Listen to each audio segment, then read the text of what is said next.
फिफाचे मैदान गाजवणारा फुटबॉलचा जादूगार याविषयी अपडेट घेणार आहोत। पण जळगाव शहराचा पारा 7 अंशांवर गेलाय। जळगावकरांना हुडहुडी भरलेली आहे।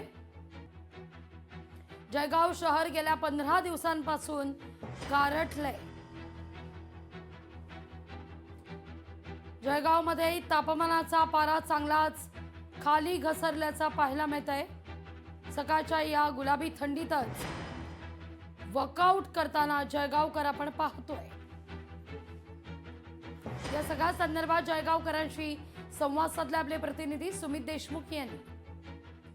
देशासह राज्यामध्ये थंडीची मोठी लाट या ठिकाणी आल्याचं पाहायला मिळत आहे। राज्यातील काही भागांमध्ये मोठी हुडहुडी देखील भरलेली आहे। जळगाव शहराचा जर विचार केला तर जळगाव शहर व जळगाव जिल्हा ही हॉट सिटी म्हणून ओळखल्या जाते। पण गेल्या 15 ते 20 दिवसापासून जळगाव जिल्ह्यामध्ये मोठे थंडीचं वातावरण या ठिकाणी पाहायला मिळत आहे। आपण डॉक्टर आहात, डॉक्टर म्हणून आपण काय सांगणार? नमस्कार। ऍक्च्युअली जळगावमध्ये बरंचसं वातावरण गरम असतं, पण शीतलहरींमुळे टेम्परेचर जे आहे जळगावचं हे बरंचसं कमी झालेलं आहे।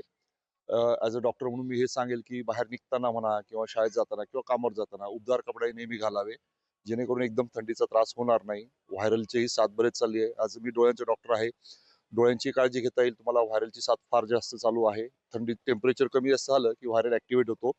डोळ्यांना साथ चालू आहे। सोबत तुम्ही उबदार कपड्यांसोबत डोळ्यांच्या काळजीसाठी बाहेर जाताना गाडीवर म्हणा गॉगल्स वगैरे हेल्मेट्स वगैरे कंपल्सरी वापरा, जेणेकरून डोळ्यांना वगैरे त्रास होणार नाही। थंडीचा चेंज झाल्यामुळे टेम्परेचर चेंज झाल्यामुळे व्हायरल इन्फेक्शनची साथ चालू आहे।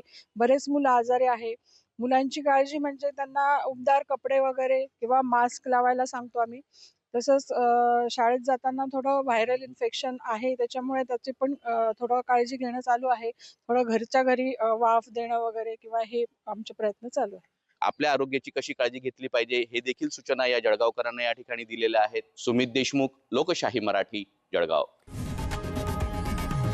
लोकशाही मराठी ऐका, पहा, जागरूक रहा।